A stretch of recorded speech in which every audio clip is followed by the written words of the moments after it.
বলবেন? সবাই আমার সাথে বলুন। প্রিয় উপস্থিতি, আমরা আজকে একটি বিষয় শপথ গ্রহণ করতে চাই।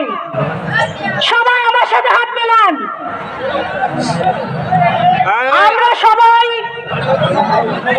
আজকে প্রতিজ্ঞাবদ্ধ হচ্ছি যে এই বাগড়া ইউনিয়নে আমরা আর কখনোই কোন চাঁদাবাজি, কোন সন্ত্রাসী কর্মকাণ্ড, মাঝখানে থেকে যদি কোন আওয়ামী লীগের দোষরা